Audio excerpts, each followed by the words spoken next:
Good morning मां सहर्षा रिजवी तव्हांखे welcome चवंदी सभिनी घर भातियुनि खे। उम्मीद कयां थी तव्हां ठीकु ठाक हूंदव, ख़ैरियत सां हूंदव ऐं तव्हांजो तबियत तव्हांजी हशाश बशाश हूंदी। बिल्कुलु जेके बि घर भाती असांखे ॾिसी रहिया आहिनि तव्हां सभिनी जा थोराइता आहियूं त तव्हां इन प्रोग्राम जो वेट कंदा आहियो ऐं तव्हां असांखे एॾो वार्म वेलकम असांखे कयो आहे। ऐं नाज़रीन ॿियो तव्हांखे ॿुधाईंदी हलां त अॼु जे ॾींहं जे हवाले सां ज़िक्र कंदासीं। खोड़ कचहरियूं हूंदियूं, खोड़ शयूं हूंदियूं प्रोग्राम में। रंग मुख़्तलिफ़ तव्हां ॾिसी रहिया आहियो असांजे स्क्रीन ते। इन्हनि रंगनि ते बि ॻाल्हाईंदासीं, बट सभ खां अॻु में हिन ॾींहं जे हवाले सां मां ॻाल्हाईंदी हलां। पाकिस्तान जी तारीख़ जा खोड़ ॾींहं अहिड़ा गुज़रिया आहिनि जेके असांजे डार्क्स डे या डार्क डेज़ जेके असां चई सघूं था, या चई सघूं था त असांजी भयानक हिकिड़ी हिस्ट्री, असांजी हिकिड़ी भयानक तारीख़, उन्हनि में अॼु जो ॾींहुं रक़म थिए थो। अॼु अलाह करे त अहिड़ो कुझु बि न थिए, पर तव्हांखे ॿुधायां त 2007 में 18 अक्टूबर ते जेको सानिया कारसाज़ थियो उहो तव्हांखे यकीनन यादि हूंदो। एॾो वॾो इंसिडेंट हो जंहिंमें 118 जानियूं ज़िंदगी, एॾियूं क़ीमती ज़िंदगियूं मां चवां उहे हली वियूं, एॾियूं क़ीमती जानियूं जेके आहिनि उहे ज़ाया थी वियूं। ऐं कंहिंजा बच्चा, कंहिंजा माइट, कंहिंजा माण्हू, उहे सभु जेके आहिनि उहे शहीद थिया। 180 माण्हू, ऐं गॾु तव्हांखे इहो ॿुधायां त 500 खां वधीक माण्हू उन टाइम ज़ख़्मी थिया हुआ। हीउ इंसिडेंट छो थियो हो इन ते बि ॻाल्हाईंदासीं। ऐं मां ॿुधायां त सभ खां अॻु में त हीउ इंसिडेंट जेको आहे उहो हिकिड़ी औरत जी बहादुरी, हिकिड़ी औरत खे दॿाइण जे लिहाज़ सां थियो। इन करे हीउ इंसिडेंट थियो त हिकिड़ी औरत खां इनसिक्योरिटी हुई माण्हुनि खे। उहा जेके टेररिस्ट हुआ जिन्हनि इहो हमिलो करायो, या इहे जेके एक्टिविटीज़ जेके टेररिस्ट कराइनि था मुख़्तलिफ़ शहरनि में, जॻहुनि ते, उन्हनि खे बेसिकली इनसिक्योरिटी हूंदी आहे। बट इते कहिड़ी इनसिक्योरिटी हुई? इहा आहे मोहतरमा जी शहादत जे 2 महीना पहिरीं जी ॻाल्हि आहे। एग्ज़ैक्टली 2 महीननि खां पोइ मोहतरमा जी जेका आहे उहा डेथ थी आहे। मोहतरमा जी डेथ जेका आहे उहा एग्ज़ैक्टली 2 महीननि खां पोइ थी आहे। ऐं हीउ जेको इंसिडेंट हो तमामु वॾो हो, पर मां चवां त उन जी बहादुरी, जेका मोहतरमा बेनज़ीर भुट्टो जी बहादुरी आहे, सभ खां अॻु में उन ते ॻाल्हाइणु जेको आहे न उहो ठहे बि थो ऐं उन ते ॻाल्हाइणु बि खपे। उन्हनि खां अहिड़ी कहिड़ी इनसिक्योरिटी हुई, हिकिड़ी औरत खां अहिड़ी कहिड़ी इनसिक्योरिटी हुई? उहा औरत जंहिंजा भाइर, जंहिंजो पीउ जेको आहे उन्हनि खे शहीद कयो वियो, उन औरत खां कहिड़ी इनसिक्योरिटी कंहिंखे थी सघे थी? पर उन औरत जी जेका बहादुरी आहे उन खां थी सघे थी, उन जी जेका लेगेसी आहे, उन जी जेका स्ट्रेंथ आहे उन खां थी सघे थी। ऐं मोहतरमा जे हवाले सां तव्हांखे ॿुधायां त हीअ उहा प्राइम मिनिस्टर पाकिस्तान जी जेका 2 दफ़ा प्राइम मिनिस्टर चूंडी वई, ऐं उहा औरत जे इंस्पिरेशन जेका मां चवां त इंस्पिरेशन रही अॼु ताईं। खोड़ पॉलिटिशियंस आहिनि, खोड़ माण्हू आहिनि, ना सिर्फ़ु पाकिस्तान में पर पूरी दुनिया में, जेके मोहतरमा जी लेगेसी सां या उन जे जेके पर्सनैलिटी आहे या उन जे जेके कमु कयल आहिनि उन्हनि मां इंस्पिरेशन माण्हू वठंदा आहिनि। मां हाणे रिसेंटली जेका न्यूज़ीलैंड जी प्राइम मिनिस्टर आहे उन जी मां हिकिड़ी स्पीच ॾिठी हुई। उहा स्पीच पूरी मोहतरमा बेनज़ीर भुट्टो जे हवाले सां हुई। केॾे प्राउड, केॾे फ़ख्र जी ॻाल्हि आहे, पर तकलीफ़ जी ॻाल्हि इहा आहे त उहा शख़्सियत, उहा एॾी वॾी पर्सनैलिटी जेके अॼु बि इंसाफ़ नाहे मिली सघियो, जेका अॼु बि खोड़ ट्रेंड असांजा हलंदा आहिनि माण्हुनि, मुख़्तलिफ़ माण्हुनि जे हवाले सां त असां ट्रेंड्स हलाईंदा आहियूं त कंहिंखे इंसाफ़ मिले, किथे कंहिंजी डेथ थी वञे, किथे कंहिंजो मर्डर थिए, किथे कंहिंसां नाइंसाफ़ी थिए, त असां ट्रेंड्स ट्विटर ते हर जॻह ते हलाईंदा आहियूं। बट असां पंहिंजी एॾी वॾी पर्सनैलिटीज़ जेकियूं आहिनि उहे जॾहिं शहीद थियनि थियूं त असांखे उन्हनि खे न विसारणु खपे। अॼु मुंहिंजो इहो सुवालु आहे सभिनी इदारनि सां, पाकिस्तान जे कानून सां, त अॼु ताईं मोहतरमा जी शहादत खे हेतिरा साल थिया आहिनि ऐं अॼु ताईं उहो इंसाफ़ छो नाहे मिली सघियो? ऐं नाज़रीन, अॼु जो ॾींहुं जेको आहे उहो डार्क डे मां इन करे चयो त हीउ ॾींहुं तारीख़ जो उहो ब्लैक डे आहे जंहिं ॾींहुं इंसानी जानूं जेके आहिनि उहे ज़ाया थियूं, या हर उहो ॾींहुं मुंहिंजे ख़्याल सां ब्लैक डे ई हूंदो आहे जंहिं ॾींहुं का बि क़ीमती जान जेका आहे उहा ज़ाया थिए या शहीद माण्हू थी वञनि। पर लीडर जेके हूंदा आहिनि बेसिकली, उहा मोहतरमा बेनज़ीर भुट्टो जेका आहे उहा असां सभिनी खे एॾी वणे छो थी? सुवालु इहो आहे। वणे इन करे थी त उन टाइम एॾो सीरियस इंसिडेंट आहे ऐं उहो बेसिकली मोहतरमा खे मारण जे लाइ ई कयो वियो इहो सभु कुझु, इहो ब्लास्ट। पर पोइ बि ॾिनी न आहे। हू पोइ बि उन खां पोइ पंहिंजा जेके माण्हू आहिनि जेके अस्पतालुनि में आहिनि, जेके ज़ख़्मी थिया या जेके माण्हू शहीद थी विया, उन्हनि जे घर भातियुनि खे हुन विज़िट कयो आहे, सभिनी सां मिली आहे। त वॾी ॻाल्हि इहा आहे जेके इहे माण्हू हूंदा आहिनि, जेके इहे शख़्सियात हूंदियूं आहिनि, पर्सनैलिटीज़ हूंदियूं आहिनि। भुट्टो साहिबु बि ईअं हो ऐं मोहतरमा बेनज़ीर भुट्टो बि ईअं ई हुई बिल्कुलु पंहिंजे वालिद जीअं। ऐं माण्हुनि सां उन्हनि जी जेका मोहबत हुई उन जी का मिसाल ई न आहे। अॼु तव्हां खोड़ पॉलिटिशियंस असांजा तव्हां ॾिसो, हर मुख़्तलिफ़ तव्हां लीग जा पॉलिटिशियंस ॾिसी वठो, पर उन्हनि में असांखे इहा लेगेसी माण्हुनि सां उहा मोहबत असांखे ॾिसण लाइ नथी मिले जेका बेसिकली हिननि लीडर्स में हुई। ॻाल्हाईंदासीं अॼु मुख़्तलिफ़ शयुनि ते अॼु ॻाल्हाईंदासीं, कलर्स ते बि ॻाल्हाईंदासीं, ॿियनि शयुनि ते बि ॻाल्हाईंदासीं।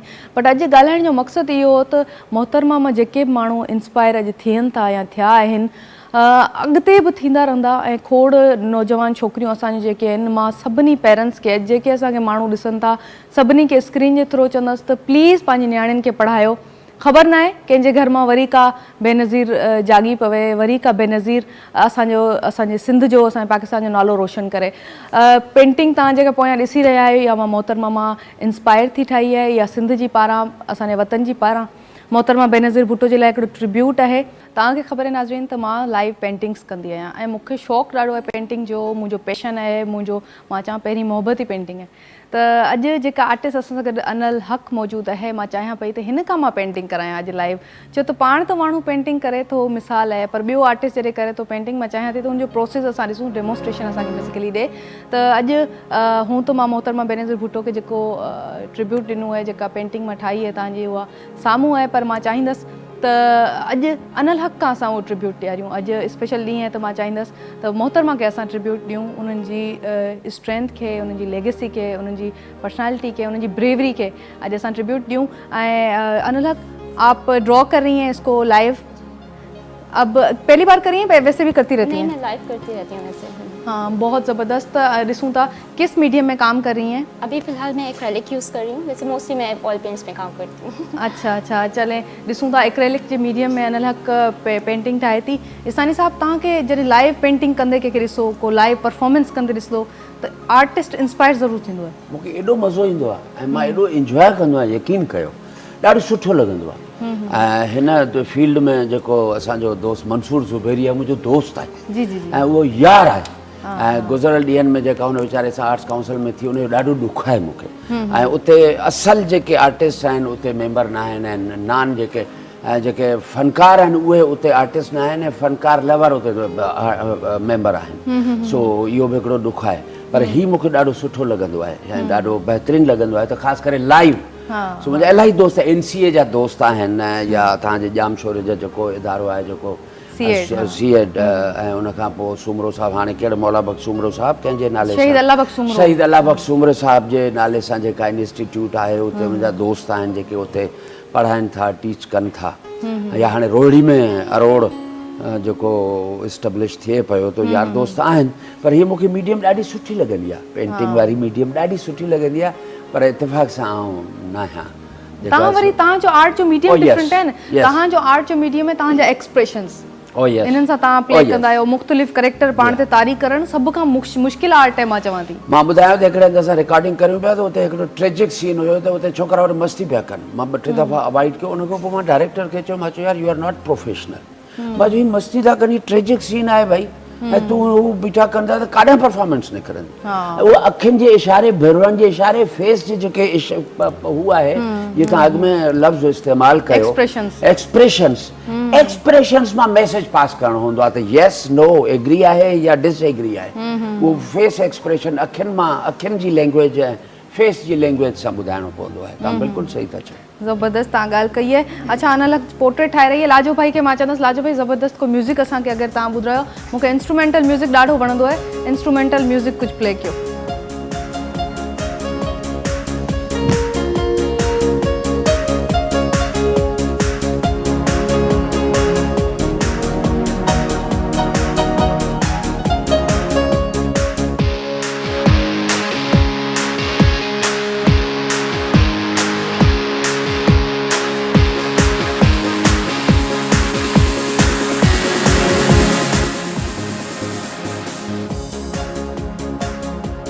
ज़बरदस्त अलॻि पेंटिंग स्टार्ट करे छॾी आहे ऐं मां ॾाढी एक्साइटेड आहियां त अॼु असां एॾो ज़बरदस्त ट्रिब्यूट जेको उहो मोहतरमा बेनज़ीर भुट्टो खे ॾेई रहिया आहियूं, जेको तव्हां असांजे स्क्रीन जे थ्रू ॾिसी रहिया आहियो। ऐं हू त खोड़ आर्टिस्ट आहिनि जेके ट्रिब्यूट्स ॾींदा आहिनि सॉन्ग्स जे ज़रिए, पोइट्री जे ज़रिए पंहिंजा जेके मुल्क जा हीरोज़ आहिनि उन्हनि खे। मां बि इहा ई कोशिशि कंदी आहियां त असांजा जेके मुल्क जा रियल हीरोज़ आहिनि, जेके असांजी इंस्पिरेशन्स आहिनि, असां उन्हनि खे ट्रिब्यूट्स ॾियूं, उन्हनि खे यादि कंदा रहूं। त ईंदड़ वक़्त में जेका असांजी जनरेशन आहे, ईंदड़ वक़्त वारी, उहा ॾिसी सघे त असां वटि केॾियूं वॾियूं पर्सनैलिटीज़, केॾियूं बहितरीनु पर्सनैलिटीज़ गुज़रियूं आहिनि। सर, आर्ट जे हवाले सां पुछंदो ज़रूरु, तव्हां कंहिं मां इंस्पायर थी परफॉर्मिंग आर्ट जेको शुरू कयो या एक्टिंग शुरू कई? मां तव्हांखे ॿुधायां त मां एक्सीडेंटल एक्टर आहियां। अच्छा। मुंहिंजे फैमिलीअ में परे परे खां सिंगिंग में, एक्टिंग में किथे बि न, बल्कि ईअं मां खणी चवंदो त मुंहिंजो घरानो मज़हबी घरानो। अच्छा। ऐं बेसिकली आई एम ज़मींदार, थोरो नंढड़ो ज़मींदार आहियां ऐं हिकिड़ो ईसानी फैमिली, डिस्ट्रिक्ट शिकारपुर सां रखणु वॾो। ऐं इहो आहे त किथे बि न। पोइ मां PTV ते हूंदो हो असांजो दोस्त आहे अञा, अलाए से हुनखां यादि ॾे, इक़बाल सईद अंसारी साहिबु। अच्छा अच्छा। पोइ उहो ऐं असां कंहिं ज़माने में तारिक रोड ते गाॾी मां ठाराईंदो हुओ, सोबो ते ईंदो हो ऐं पोइ अहिड़े नमूने सां असांजो थियो। पोइ हुन मूंखे ऑफर ॾिनी, मां चयो यार मां कोन करे सघंदुमि, मूं त कैमरा जी बि ख़बर कोन्हे, हिन तव्हां अचो चकर, पोइ दोस्ती जो थी वई, तव्हां हुते वियसि। पोइ त पोइ हुते बादल वरी मीडिया में ॾिसंदा आहिनि हाइट डिघी हुजे, उहे शयूं मैच यस वॉइस बेस हुजे या हुनजो जेको ईको जेको आहे, सो पोइ अहिड़े नमूने सां हुननि मूंखे ॿुधायो त हीअं कयो। मां ईअं कयो, चई ओके ओके, त पोइ बसि शुक्र अल्हम्दुलिल्लाह हिन महिल ताईं ओके थींदो पियो वञे, असां कॾहिं पिया वञूं। त जेसीं ताईं माण्हू ख़ुशि थींदा रहंदा, माण्हू एंजॉय कंदा रहंदा। हा यस यस। पर हाणे मां तव्हांखे इहो ॿुधाए छॾियां त भई हाणे मूंखे जेको कमु कयो त कयो, पर हाणे इहो आहे त फ़नकारनि जी वेलफेयर जे लाइ, छो जो उन्हनि जे लाइ बि त को करे न। ॾिसो न, जीअं अॻु में असां ॻाल्हि कईसीं त भई हुते फ़नकार लवर त मेंबर आहिनि, पर फ़नकार मेंबर न आहिनि आर्ट्स काउंसिल में। अहिड़े नमूने सां सो मुंहिंजो आहे। या जीअं हुते जीअं तव्हां हिकिड़े अॻु में ज़िक्र कयोसीं त मंसूर ज़ुबैरीअ सां ज़्यादती थी, भई छो हिकिड़े वॾो एॾो कलाकार आहे, एॾो वॾो आर्टिस्ट आहे मंसूर ज़ुबैरी, ऐं हुनजी तव्हां अहिड़े नमूने सां ज़्यादती था कयो, दिस इज़ नॉट गुड। सो इन ॻाल्हियुनि खे मां रोशनास कराइण जी ज़रूरत आहे।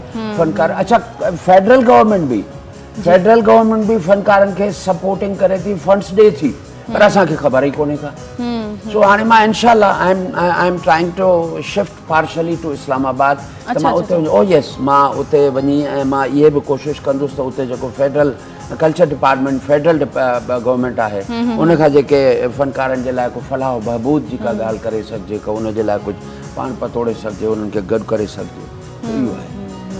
ज़बरदस्त तव्हांजो ख़्यालु आहे। ऐं माशाल्लाह सां असांजा जेके आर्टिस्ट आहिनि न, जेके जॾहिं कंहिं मुक़ाम ते पहुचंदा आहिनि त उहे वरी कोशिशि कंदा आहिनि त ॿियनि लाइ कुझु करे सघिजे, तव्हांजा ॿिया जेके आर्टिस्ट आहिनि उन्हनि जे लाइ कुझु करे सघिजे। ऐं असांजा आर्टिस्ट आहे बि मतिलबु अहिड़ो जंहिंखे ज़रूरत आहे, छो त असांखे हिकिड़ो त अवेयरनेस न आहे, ॿियो वरी असां वटि हिकिड़ो वॾेरको निज़ाम रहियो आहे, उन त सफ़ा मां चवां थी त समाज जा ई धाणा कढी छॾिया आहिनि। वाह जो लफ़्ज़ इस्तेमालु कयो त समाज जा धाणा कढी छॾिया आहिनि। त इहो भोतारको कल्चर थी वियो आहे। भोतारको जेको निज़ाम आहे न, त ॻोठनि में ही पॉकेट तव्हांजो आहे, भई इहो खटिणो आहे तव्हांखे, उहे हिकु माण्हू ॿ माण्हू हुन तालके में उहो जेके बि उहे आहिनि असर उसुख वारा माण्हू, उन्हनि खे ख़रीद करे छॾनि था, पोइ उहे वरी आवाम ते ज़ुल्म करे उन्हनि खे करे, उन्हनि जी तालीम सिहत तबाह करे उन्हनि खे उहो कनि पिया। इन ते वक़्तु ॾियण जी ज़रूरत आहे। ॾिसो, ज़िंदगी घणी आहे, मुख़्तसर ज़िंदगी आहे, हिकिड़ो दफ़ो मिले थी, त तव्हां को अहिड़ो कमु कयो, अहिड़ी का ॻाल्हि कयो जेका तव्हांखे भला कंहिं पूरे आलम जे लाइ नथा करे सघो, जीअं शाह लतीफ़ सरकार चयो आहे त साईं सदाईं करी मथे सिंध सरकार, दोस्त मिठा दिलदार, आलम सभु आबाद करी। त पोइ इहो आहे त सॼे आलम सां गॾु भला असां जेकॾहिं हिकिड़ो शोबो परफॉर्मिंग आर्ट जो या आर्टिस्टनि जो शोबो असां खणूं था ऐं उन्हनि खे बहितर करण जी कोशिशि कयूं था, बाक़ी वञी दुनिया सियासतदान पूरे मुल्क खे ॾिसनि, असां इन खे ॾिसण जी कोशिशि कंदासीं। ऐं इनशाअल्लाह ताला जेके आर्टिस्ट आहिनि ऐं उन्हनि सां जेका सलाड़ियल प्रॉब्लम आहिनि उन्हनि खे उजागर करण जी कोशिशि कबी, उन्हनि जे लाइ कुझु करण जी कोशिशि कबी। ज़बरदस्त इहो, मां बि हिनखे एप्रिशिएट कंदसि। ज़बरदस्त ख़्यालु आहे, ॿियनि जे लाइ पाण पतोड़नि जो, ॿियनि जे लाइ कुझु करण जो। अनलक बि पेंटिंग करे रही है, मैं पूछना अनलक क्या स्टॉक्स में काम कर रही हैं, रियलिस्टिक कर रही हैं, क्या कर रही हैं, इसको क्या कहते हैं? लाइन आर्ट है, इट्स अ लाइन आर्ट और उसके अंदर मैं थोड़ी सी फिलिंग शेड्स ऐड कर रही हूँ, तो it's a quick way to do. Good good good, ज़बरदस्त ज़बरदस्त। अनलग जे हवाले सां तव्हांखे ॿुधायां थी पढ़ाईंदी बि ॿारनि खे अनलग क्या ये थेरेपी के तौर पे भी आर्ट यूज या होता है? Exactly I always consider art as a therapy क्योंकि मेरे ख्याल से आर्ट जो बेस्ट टूल है वो थेरेपी के लिए आप अपनी पर्सनल हीलिंग के लिए यूज़ कर सकते हैं, आप दूसरों को हील करने के लिए यूज़ कर सकते हैं। सो इट्स सो अच्छा, मोइन अख्तर साहब ने, मरहूम मोइन अख्तर साहब मेरे वो रूहानी उस्ताद हैं एक्टिंग में। मोइन अख्तर साहब वो एक दफ़ा कह रहे थे उनको कि भाई आप ऐसा भी करो और बात भी करो, तो आपसे मेरी गुजारिश है कि ब्रश भी चलाएं। सही बात है। To save the time, to save the I'm doing it. things. हाँ सही ॻाल्हि है। पर ये है मुश्किल No, कि जी आप 100 भी गिने और केक पीस भी खाएं। न सर तव्हांखे ॿुधायां इहो जिन जी जेका फील्ड आहिनि उन जे लाइ मुश्किल न आहे। मिसाल मूंखे चवंदा या हिननि खे चवंदा पेंटिंग करण जे लाइ असांजे लाइ मुश्किल न आहे, बट असांखे केरु अॻु चवनि एक्टिंग कयो त असांजो परे परे ताईं एक्टिंग सां को वास्तो न आहे। ऐं जी तव्हां माशाल्लाह एक्टिंग कयो था या ॿिया असांजा एॾा वॾा आर्टिस्ट आहिनि जेके एक्टिंग कनि था, त उहे खोड़ नौजवान तव्हां मां इंस्पायर थींदा आहिनि। सभ खां वधीक इंस्पायरिंग ज़िंदगी में कहिड़ो फैन लॻव, फैन मूमेंट जेको हूंदो आहे न हिकिड़ो त तव्हांजो फैन मूमेंट जेको तव्हांखे अहिड़ी सेलिब्रिटी या तव्हां मोइन अख्तर जी ॻाल्हि कई या अहिड़े के पंहिंजे आइडियल सां मिलिया हुजो, हिकिड़ो उहो फैन मूमेंट जेको को तव्हांजो फैन तव्हां सां मिलियो हुजे। मूंखे स्टेशन ते हिकिड़ो, अच्छा मां तव्हांखे ॿुधायां त मां कॾहिं बि आर महसूसु न कंदो आहियां त जेकॾहिं मूं वटि गाॾी न आहे, नो प्रॉब्लम, मां पब्लिक ट्रांसपोर्ट में बि चढ़ी पवंदो आहियां। ऐं मूंखे इहो कोन उहो फील थींदो आहे चिमची हुजे टांगो हुजे, अक्सर मूं वटि गाॾी हूंदी आहे पर सम टाइम अहिड़ो बि ईंदो आहे न त मां चवंदो आहियां नो प्रॉब्लम बाबा, जेकॾहिं कहिड़ी बि सवारी मिले थी त उन ते माण्हू वञे। त अक्सर ॻोठ जॾहिं वेंदो आहियां त मूंखे स्टॉपनि ते या शिकारपुर में दीवान जो फालूदो खाईंदे अक्सर माण्हू गॾु थी वेंदा आहिनि, उहे फ़ोटो कढंदा आहिनि या अहिड़े नमूने सां कंदा आहिनि ऐं सुठो लॻंदो आहे। ऐं इहो अलाह पाक जो शुक्र आहे, इन ते शुक्र करणु घुरिजे त रब साईं तव्हांखे इहा इज़त ॾिनी आहे ऐं मान मर्तबो ॾिनो आहे त तव्हांखे माण्हू सुञाणनि था ऐं इहो ॾाढो थैंक्स गॉड। ऐं पाण कंहिंजा फैन आहियो? मां पाकिस्तानी जेको मोहम्मद अली आहे, पाकिस्तानी मोहम्मद अली जेको आहे मां उनखे लाइक कंदो आहियां। ऐं बाक़ी असांजे पड़ोसी मुल्क में जेको आहे अमिताभ बच्चन, ऐं उनखे मां जेको आहे सो मुंहिंजो गेटअप तक़रीबन ही उन्हनि मां इंस्पायर्ड हूंदो? न मां उनखां इंस्पायर, मां वियोसि उमिरि ते, उते ॾाढी जो हीअं वधी वई त वरी पोइ मां उनखे हीअं करे छॾियो, सो स्टाइल करे छॾियो। इहा इलाही अरसे खां ईअं ई आहे ऐं मां उन्हनि खां इंस्पायर आहियां। मोहम्मद अली आहे, नदीम आहे, पंहिंजो वहीद मुराद साहब आहे। हा हा हा, चॉकलेटी हीरो वहीद मुराद साहब, ओहो अकेले जाना हमें दूर छोड़। वाह वाह वाह, केड़ी पर्सनालिटीज जो तव्हां ज़िक्र कयो माशाल्लाह सां। वहीद मुराद साहब वाह केॾी ख़ूबसूरत, मां चवंदी वरी अहिड़ो को हीरो ई असांजी इंडस्ट्री में न आहे। हालांकि असां वटि एॾा सुहिणा सुहिणा नौजवान आहिनि सिंध में, तव्हां उन्हनि खे प्रमोट कयो, उन्हनि खे अॻिते अचण जो मौक़ो ॾियो, त उहे बि मुंहिंजे ख़्याल सां को न को वहीद मुराद, को न को मोहम्मद अली मिली पवंदो असांखे, असांजी जनरेशन खे मिली पवंदो। अॻूणी जनरेशन में त हुआ बट असांजी जनरेशन खे मिली पवंदो। मां हिनखे इहा गुज़ारिश कंदुसि त असांजा जेके डायरेक्टर या असांजा टीवी चैनल्स आहिनि उन्हनि जे जेके जॾहिं हू कास्टिंग कनि था त प्रॉपर कास्टिंग कनि। ॾिसो न, right person right job, role जे हिसाब सां। हिते मिस कास्टिंग थिए थी। मां तव्हांखे ॿुधायां त हिकिड़ो हाणे वियासीं असां, हिकिड़ो नालो न खणंदुसि उन चैनल जो, उन डायरेक्टर जो, त उते हुननि जो डायरेक्टर बि पाण आहे, उनजो असिस्टेंट डायरेक्टर भाउ आहे, उनखे बोछण कुले ते उहो कन मां गिंगा उन थो कढंदो अचे ऐं मानी बि हू अहिड़ी पिया खाराइनि जो चांवरनि जी सुकल मानी ऐं पटाटा सुका। अरे बाबा हिन सां भला चांहि जो कोप त ॾे, को गिरह वालो थियो त हेठि त वञे न। आर्टिस्ट त ठीकु आहे, असां हुन में हिरियल आहियूं त आउटडोर शूटिंग में सभु इहो थींदो आहे, यस वी आर यूज़ टू, पर पोइ बि हुनजी जेका हिकिड़ो प्रॉपर हू आहे उहो त हुजणु खपे न। इहो चैनल जो कमु आहे त भई उन्हनि खे प्रॉपर पैसा ॾियनि, प्रॉपर बजटिंग कनि, प्रॉपर कास्टिंग कनि, इहो मुंहिंजो हिकिड़ो हू आहे। न इहा सही ॻाल्हि आहे त प्रॉपर शयूं हुजणु खपनि। मां पेंटिंग ॾिसणु चाहियां। हा, पेंटिंग ॾिसो, असांखे ॾेखारियो त इहा कीअं थी आहे। इनल हक बहुत अच्छा। अभी करना है? आप बताएं इफ यू हैव टाइम। हाँ हाँ, बैकग्राउंड भी करें। मां वरी अनलग के न ॿुधायां पई, जेॾी महिल सवेरे करे पई पेंटिंग त मां वरी हिनखे ॿुधायां पई त हाणे स्प्रे गन खपे, हाणे ब्रशिस खपनि, हाणे कहिड़ा कलर खपनि। मां चवां पई वॾो ब्रश खण ऐं स्ट्रोक हणीसि। असां को छा आहे जो तव्हां बि पेंटर आहियो हा, ऐं बिल्कुलु। सुठा पेंटर आहियो जहिड़े नमूने जी तव्हां मोहतरमा जी तस्वीर ठाही आहे माशाल्लाह ना यस जेका आहे बल्कि मां त इहो हलंदड़ प्रोग्राम जो फ़ाइदो वठंदी हुअसि तव्हांखे बि चवंदुसि हिन लख खे बि चवंदुसि भई कॾहिं असांजो बि को पोर्ट्रेट ठाहियो तव्हां हाथ कराए छॾियो पोइ हाणे ये ताज में ॻाल्हि कई त मां उन आर्टिस्ट खां करे जेके 3-3 लख रुपए जी पेंटिंग आहे and we are enable to buy as you said त मां ईअं तव्हांखां हाथ कराए छॾियां पोइ हाणे पोइ जेको न्याणी जो नसीब हाथ कयो अॼु जो जेको ॾींहुं आहे इन जे हिसाब सां खोड़ न्यूज़ ते तव्हां प्रोग्राम ॾिसंदा हूंदव न्यूज़ जा जेके पैकेजिस ॾिसंदा हूंदव पर असां मां चाहियां थी त असांजो हिकिड़ो आर्टिस्टिक वे में अॼु असांजो प्रोग्राम हो असां आर्टिस्टिक ई ट्रिब्यूट ॾियूं मोहतरमा खे उन हवाले सां ई असां ॻाल्हायूं त इन में जेका बि पेंटिंग हिन टाइम अनल ठाहे रही है मां पुछंदुसि उन जे हवाले सां अनल रेड कलर अक्सर पेंटिंग्स में यूज़ करती हैं आप जी बिल्कुल। क्या इसका रीज़न है?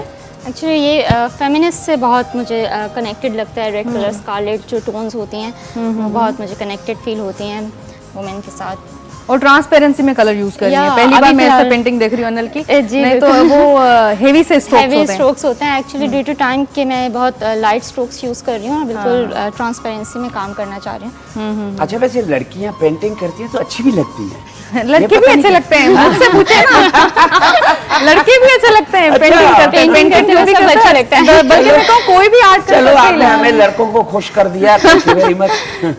कभी आप भी किसी आर्टिस्ट का रोल करें या इस पे कोई मूवी भी बननी चाहिए हमारे पास इतने अच्छे आर्टिस्ट गुजरे हैं। हमने आपके ये शहीद अलाबख्श उम्र इंस्टीट्यूट में हमने रिकॉर्डिंग की थी एक भुट्टो साहब का प्ले था जो कि पीटीवी का था अच्छा कीअं विसारियां तोखे उनमें मां हिकिड़ो चरियो हूंदो आहे पोइ वरी उते वेंदो आहे जेको भुट्टे साहब इंस्टीट्यूशन्स ठाहिया आहिनि उन्हनि खे विज़िट कंदो आहे फाइनली शाह लतीफ़ सरकार ते वेंदो आहे पोइ विधू बदर में बि हू एडमिट थींदो आहे ओ यस ॾाढो ज़बरदस्त ऐं मां उनजी भुट्टे साहब जी उन हिदायत में चरियो थी वेंदो आहियां ऐं पोइ फाइनली मां इहो विज़िट कयो आहे ऐं इहो हाफ रोल कयो आहे।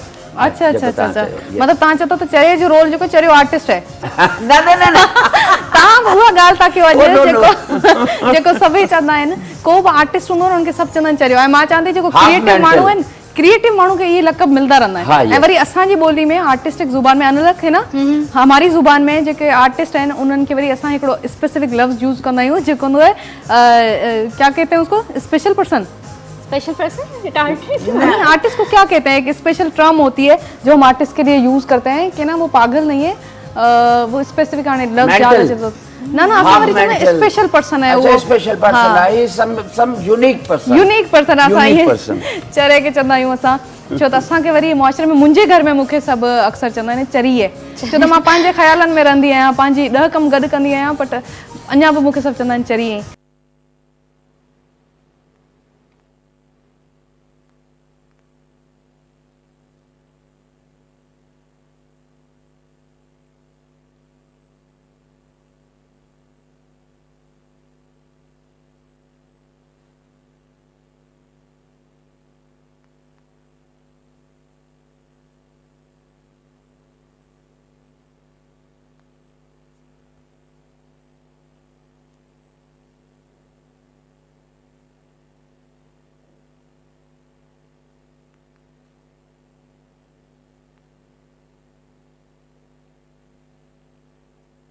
पेंटिंग्स चल रही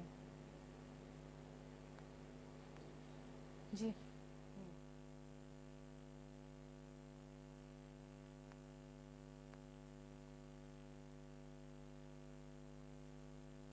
असांजा बहितरीन जेके गेस्ट आहिनि असांखे उन्हनि जॉइन कयो आहे हिते तव्हांखे ॿुधायां त अॼु आर्ट जे हवाले सां कचहरी करणु चाहियां पई प्रोग्राम में असां खोड़ अपडेटेड शयुनि जे हवाले सां प्रोग्राम कयासीं कचहरियूं कयूंसीं बट ज़िंदगी में जेका तव्हांखे उत्साह ॾींदा आहिनि न उहो मुंहिंजे ख़्याल सां सभ खां वधीक जेका उत्साह तव्हांखे बख़्शींदी आहे उहा फील्ड आर्ट जी फील्ड आहे छो त उहा पोइट्री हुजे उहो लिटरेचर हुजे उहो विजुअल आर्ट्स हुजे उहो परफॉर्मिंग आर्ट्स हुजे उहो सभई तव्हांखे किथे न किथे उत्साह ज़रूरु ॾींदा आहिनि तव्हांखे इंस्पायर ज़रूरु कंदा आहिनि त ॿ पर्सनैलिटीज़ असां सां गॾु मौजूदु आहिनि उन्हनि जो तारो जी तरफ़ हलूं था सभु काग में त जेके रंग तव्हां स्क्रीन ते हींअर ॾिठा एॾा ख़ूबसूरत एॾा प्यारा रंग, एॾियूं प्यारियूं पेंटिंग्स तव्हांखे ॿुधायां इन्हनि प्यारनि पेंटिंग्स जीअं प्यारी आर्टिस्ट असां गॾु मौजूदु आहे, ॾाढी प्यारी आहे, ॾाढी सुठी आहे, आर्ट एजुकेटर बि आहे, विजुअल आर्टिस्ट बि आहे ऐं एॾियूं ज़बरदस्त पेंटिंग्स ठाहियूं अथई त मां उन्हनि जे तारुफ़ ऐं उन्हनि जे कंट्रीब्यूशन उन्हनि जे आर्ट ते बि ॻाल्हाईंदासीं उन्हनि सां। वेलकम बैक चवंदासीं, वेलकम चवंदासीं अनल हक के। अस्सलाम वालेकुम, कैसी हैं आप अनल हक? ठीक हैं,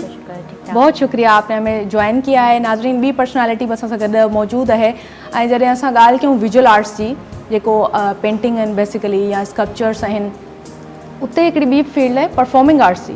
परफॉर्मिंग आर्ट्स जेको असां स्क्रीन जे थ्रू ॾिसूं था, जंहिंमें असांजा टीवी आर्टिस्ट, जंहिंमें असांजा जेके डांस कंदड़ आहिनि, जेके असांजा सिंगर्स आहिनि, जेके असांजा एक्टर्स आहिनि, उन्हनि मां हिकिड़ी तमामु वॾी शख़्सियत असांखे हिते जॉइन कयो आहे। मुंहिंजे लाइ ख़ुशनसीबी आहे त अॼु असांजे प्रोग्राम में आया आहिनि। ॾाढी बहितरीनु पर्सनैलिटी आहिनि, रिटायर्ड ऑफिसर आहिनि, पर गॾु गॾु तव्हांखे ॿुधायां त हिननि फिल्म, रेडियो, टीवी, स्टेज सभु माशाल्लाह सां हिननि परफॉर्मिंग आर्ट्स जा जेके वेन्यूज़ आहिनि, जेके शयूं आहिनि, उहे सभु हिननि एक्सप्लोर कयूं आहिनि, उन्हनि ते कमु कयो आहे ऐं खोड़ ज़बरदस्त हिननि जो कमु आहे माशाल्लाह से। तव्हां हिननि खे हींअर रिसेंटली उर्दू जेका मूवीज़ ठहनि पियूं उन्हनि में बि तव्हां ॾिठो आहे ऐं सिंधी ड्रामा जेके आहिनि उन्हनि जा थी माशाल्लाह सां मां चवां बादशाह आहिनि। तमामु बहितरीनु personality, respectable personality. Mohammad Ali Isani साहब असां सां गॾु आहिनि। अस्सलाम वालेकुम। वॾी महिरबानी। वालेकुम अस्सलाम। कीअं सर, तव्हां ठीकु आहियो? फर्स्ट क्लास, अल्लाह जा शुक्र आहिनि, तव्हांजी महिरबानी, धरती टीवीअ जी महिरबानी ऐं तव्हां असांखे यादि रखियो।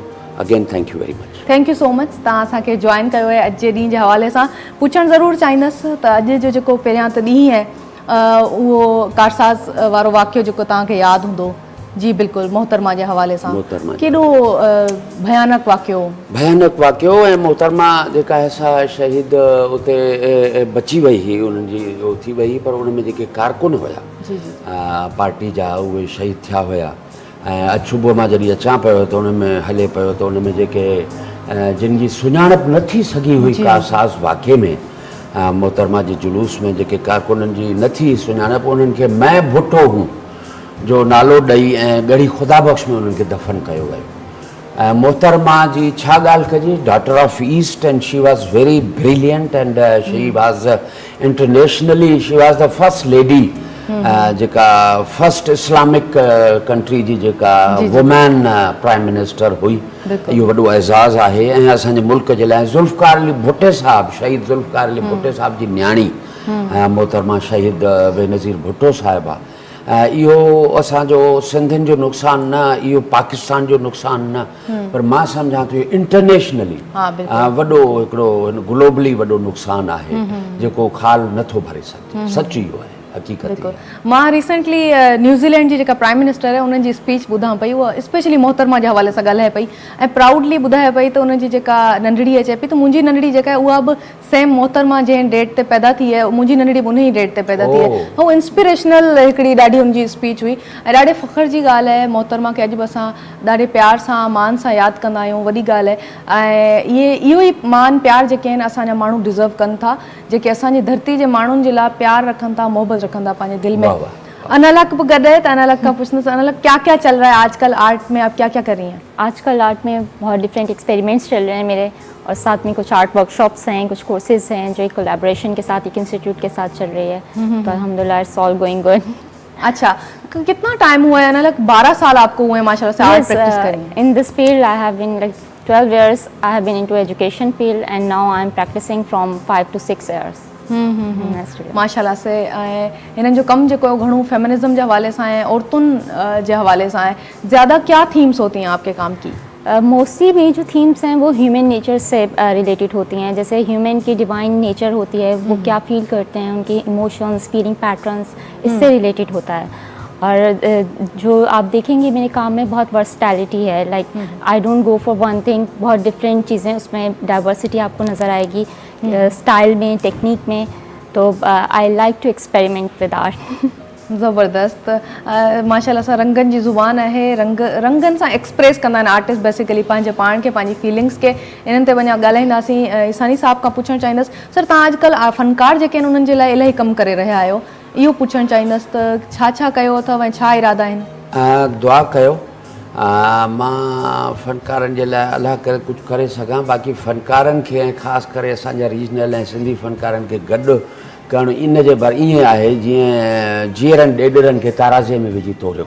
एॾो मुश्किल आहे उन्हनि खे गैदर करणु, उन्हनि खे गॾु करणु। रिसेंटली मां हाणे PTV जे जनरल मैनेजर खे ऐं chairman and secretary information and broadcasting Shahira Shahid साहिबा खे, उन्हनि जे MD खे ऐं general manager PTV Karachi Amjad Shah साहब खे ख़त लिखियो आहे त आर्टिस्टनि जी जेको आहे सो उनजी वेजिस वधायो ऐं उनजे जेके राइटर्स आहिनि ऐं एक्टर्स आहिनि उन्हनि जी बजट वधायो। 35 साल पुराणी बजट आहे। ओ माय गॉड, 35 साल पुराणी बजट आहे। उन खां पोइ जॾहिं PTV ते या उते को वञे थो चेक वठणु राइटर या एक्टर त उनखे इलाही चकर था लॻाइणा पवनि। हाणे हिकिड़े दफ़े वञण सां घटि में घटि 500-800 रुपया ख़र्चु अची थो वञे।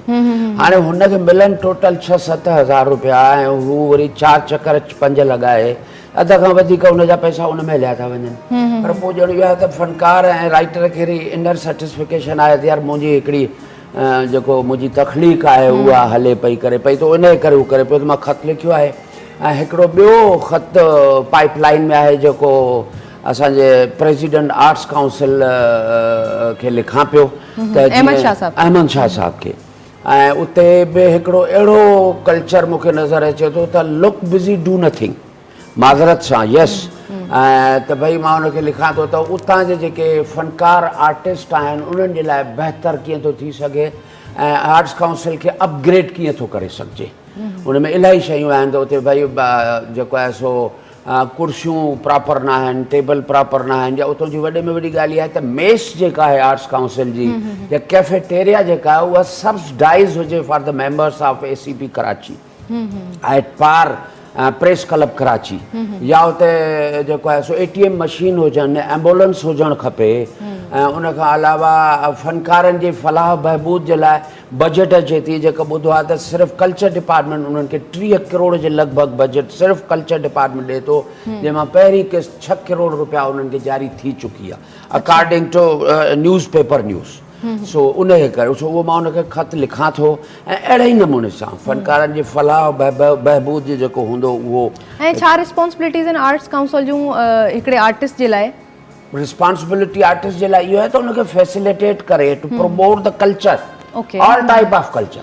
उनमें इलाही उनमें जीअं मैडम जो जेको शोबो आहे अहिड़े नमूने सां उते ॿिया क्लासिस थियनि था, या उते जेके मेंबर आहिनि ओरिजिनल मेंबर आहिनि उन्हनि जे फैमिली ऐं ॿारनि खे या उनजे औलाद खे जेकॾहिं एडमिशन उते ॾिनी वञे त उनजो सब्सिडाइज़ रेट हुजे या टोकन अमाउंट 100 रुपया या 200 रुपया फीस वरिती वञे, बाक़ी ॿाहिरनि खां तव्हां वठो।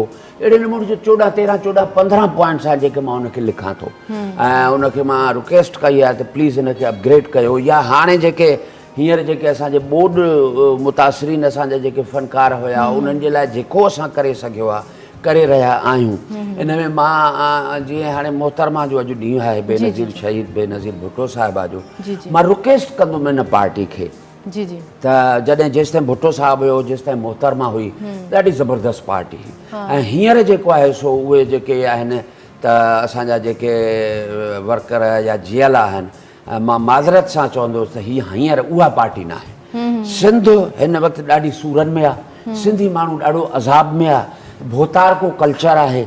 ऐं इन सिलसिले ते असांजो बैरिस्टर शहाब ओस्तो साहब, इज़हार सूमरो एंड जान मोहम्मद सूमरो हैदराबाद मां हिकिड़ो ग्रुप बि ठाहियो आहे भोतार की नामंज़ूर। ऐं मां सम्झां थो त उन अहिड़े क़िस्म जेके ॿिया बि ग्रुप ठाहिण जी ज़रूरत आहे या अहिड़नि ग्रुपनि खे तक़वियत ॾियण जी ज़रूरत आहे जंहिंमें सिर्फ़ु सिंधी माण्हूअ जी ऐं मजबूर ऐं उन माण्हूअ जी ॻाल्हि कई वञे ऐं अदब ऐं लिटरेचर जी ॻाल्हि कई वञे। हिन वक़्तु ज़रूरत आहे। ऐं ॿार असांजा जेके आहिनि फैमिलियूं असांजूं जेके आहिनि उन्हनि खे तमामु घणी इहा ज़रूरत आहे त पंहिंजे ॿारनि जो होमवर्क चेक कनि, ॿारनि खे तालीम ॾियनि ऐं असांजा जेके नौजवान आहिनि उहो स्किल वर्कर को हुनरी कमु सिखनि ज़रूरी आहे। शहरनि में अचनि, कराची अचनि, हैदराबाद अचनि, ॿियनि शहरनि में वञनि ऐं का स्किल सिखनि, को न को हुनुर सिखनि तालीम सां गॾोगॾु। पंहिंजी एजुकेशन खां अलावा पोइ हू अर्न करे सघंदा। बिल्कुलु सही ॻाल्हि आहे। ऐं असांजे मां तव्हां गुज़ारिश करियां त असांजे जेके जेको उस्ताद आहे ऐं SHO साहिबान आहिनि थाणनि जा, मां जेके SSP ऐं जेके इहे CSS ऑफिसर असांजा मां उन्हनि खे रिक्वेस्ट कंदुमि सर तव्हां मां अक्सर उहा आहे जेके तव्हां ग़रीब पीउ माउ जे औलाद आहियो, तव्हां CSS करे अलाह सिंधा खे इज़त ॾिनी आहे, तव्हांखे अलाह पाक मर्तबो ॾिनो आहे, तव्हां पंहिंजे मारूड़नि जी ख़िदमत करियो। तव्हां मथे ब्यूरोक्रेसी में जॾहिं अचो था त उन वक़्तु तव्हां इहो सम्झो था त असां पैदाइश ईअं आहियूं। नो, प्लीज़ टेक केयर यूअर पीपल। पंहिंजे सिंध जे मारूड़नि जी ख़िदमत करियो, उन्हनि जे कमु अचो। ऑफिसनि में वञो त बग़ैर बंदूकनि जे धाड़े ल वेठा आहिनि, तव्हांजो जाइज़ कमु कोन थो थिए। तव्हां ज़मीन काग़ज़ात चेक वञी तव्हां नालो त तब्दील करायो, खातो त तब्दील कराए ॾेखारियो, जाइज़ कम जे लाइ बि कमु तव्हांजो कोन थो थिए। इहो कल्चर आहे। तालीम, सिहत, रोड, रस्ता, infrastructure, each and everything destroy लॻी पई आहे।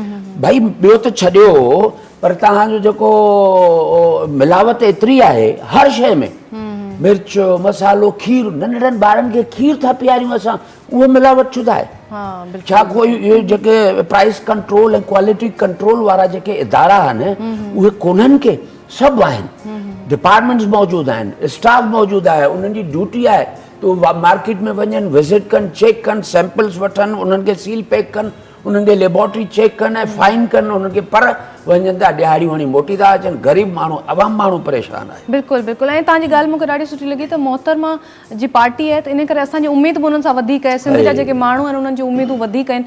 ऐं मोहतरमा त उन टाइम जेको ही एॾो वॾो इंसिडेंट थियो आहे, सभिनी मना कयो त तूं वापसि सिंध न वञ या वापसि पाकिस्तान न वञ, ख़तरा हुआ, पोइ बि आई आहे। ऐं इन सान्या खां पोइ बि उन्हनि माण्हुनि खे उन्हनि विज़िट कयो आहे, हिकिड़े हिकिड़े माण्हू जी फैमिली खां वई आहे।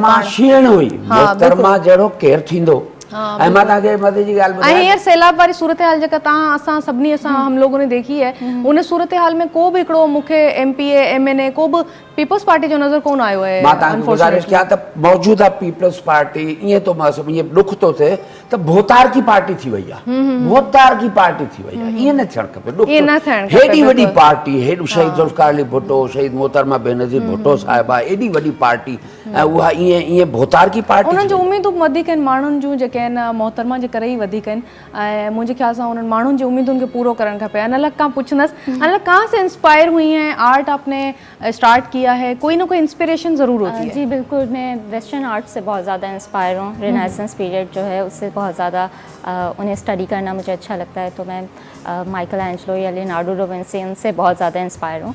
इसके अलावा माशाल्लाह हमारे पाकिस्तान में बहुत टैलेंट है, तो इंस्पिरेशन तो हर जगह से, आर्टिस्ट के लिए हर जगह इंस्पिरेशन है। आई थिंक कहीं पे भी बैठे हुए कुछ भी बना सकते हैं और सोच सकते हैं। Even when we are busy तो कुछ ना कुछ बैकग्राउंड में हमारी कंपोजिशन चल रही होती है, हमारा माइंड जो है वो बिजी होता है कंपोज करने में चीज़ों को। And when we get time तो हम उसे अकॉर्डिंगली जो है उसे एक कैनवस पे लेकर आ जाते हैं। कुछ इस तरह से होता है। वेस्टर्न कल्चर को आपने वेस्टर्न, जैसे आपने बताया कि western U like more western, और उसका अपना एक अंदाज है और उसका अपना एक सोचने का एक बिल्कुल ही ओपन होके बंदा सोचता है कि किस तरह से और कैसे। बिल्कुल। अच्छा, उनकी पेंटिंग में भी, लियोनार्डो डा विंची की पेंटिंग की आपने बात की, जिस तरह मोनालिसा की, उनकी पेंटिंग में कोई लाइन नहीं है, वो लाइट एंड शेड पर्सपेक्टिव पहली बार बनाया था उन्होंने। आपकी पेंटिंग्स में भी मैं देखती हूँ, एक तो स्ट्रोक्स बहुत मुझे अच्छे लगते हैं। दूसरी रिसेंटली जो हम आपकी पेंटिंग मैंने देखी थी, जो हम गुफ्तगू जिस पे कर रहे थे, जिसमें स्ट्रोक्स से आपने काम किया था पूरा। आप, अच्छी बात यह है कि आप एक रियलिस्टिक आर्टिस्ट से इंस्पायर होकर स्ट्रोक्स में काम कर रहे हैं। मतलब उससे आप मुतासिर तो हो रहे हैं लेकिन उसको कॉपी नहीं कर रहे, डिफरेंट कर रहे हैं टोटली। और आई थिंक यही एक ह्यूमन नेचर ही यही होती है कि वो अपने आप को एक्सप्लोर करता है। तो इट्स बेटर कि वो इंस्टेड कहीं से कॉपी करने से अच्छा अपने आप को एक्सप्लोर करे, अपने अंदर क्या है, उसके क्या चीज़ें हैं। तो कबर्ड ऑफ क्यूरियोसिटीज होती है, वो खोले और देखे कि क्या है उसके अंदर। तो इट्स बेटर। माशाल्लाह ये खुद बड़ी पेंटर हैं, और ये मोहतरमा की जो ये तस्वीर आप देख रही है इन्होंने खुद बनाई है, और माशाल्लाह ये बड़ा ज़बरदस्त बेहतरीन स्ट्रोक एंड ब्रश का काम जो है वो। Thank you so much sir. Oh yes, thank U. मुंहिंजी बि इहा ई कोशिशि हूंदी आहे त असांजा जेके हीरोज़ आहिनि पाकिस्तान जा, बेसिकली असांजी सिंध धरती जा, जिन्हनि माण्हुनि वाकई में सर्व कयो आहे असांजे लाइ, उन्हनि खे मां ट्रिब्यूट ॾींदी रहां, असांजे वतन वासियुनि जे तरफ़ां ई ट्रिब्यूट ॾींदी रहां। पोइ मां वरी अजरक गॾु पेंट कंदी आहियां, त अजरक जेका इहा असांजी तरफ़ां ट्रिब्यूट आहे पेंट। मां हाणे इहो ज़हन में सोचो आहे त ॾिसो, हूअं त पूरे पाकिस्तान में सिंध में माण्हू सियासत कनि था ऐं उन्हनि जे लाइ कमु कनि था, त इन में हिकिड़ो शोबो मां ज़हन में खयो आहे त भई असां भला परफॉर्मिंग आर्ट सां जेके रिलेट माण्हू आहिनि, हुन में एक्टर आहे, हुन में राइटर आहे, हुन में सिंगर आहे, हुन में तव्हां आहियो जेके पेंटर आहियो, कलाकार आहियो, अहिड़े म्यूज़िशियन आहे, हीअ जेके कैमरामैन, हीअ जेके बीठा आहिनि, मुंहिंजी इहा आहे त इन्हनि जे लाइ कुझु कजे। छा कजे?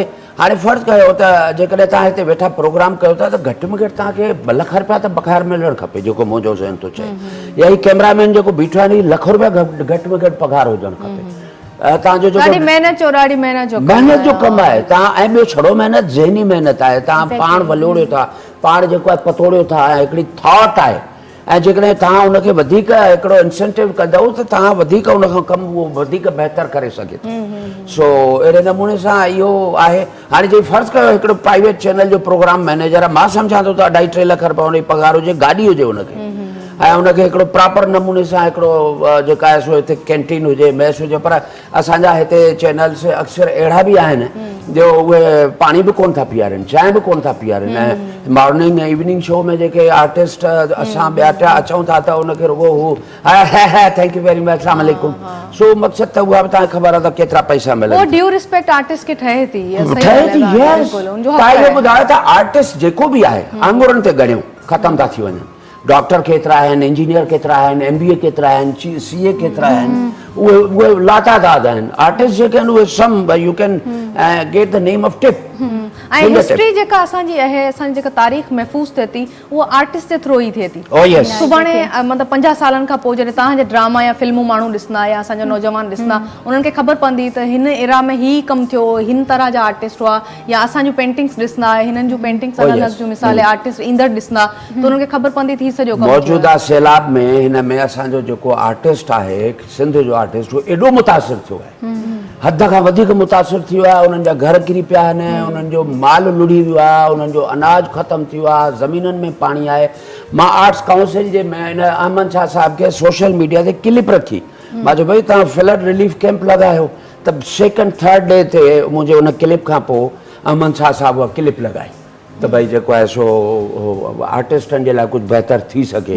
ऐं असांखे आर्टिस्टनि खे मां रिक्वेस्ट कंदुमि त महिरबानी करे उहे वञनि आर्ट्स काउंसिल कराची, फॉर्म वठनि ऐं मेंबरशिप पंहिंजी कराइनि। जेकॾहिं नथी थिए मूंखे ॿुधाइनि या पंहिंजे कंहिं दोस्त खे ॿुधाइनि त भई असांजी मेंबरशिप कोन था कनि, छो जो उते साणप थी हले न, आर्ट्स काउंसिल में चालाकी थी हले।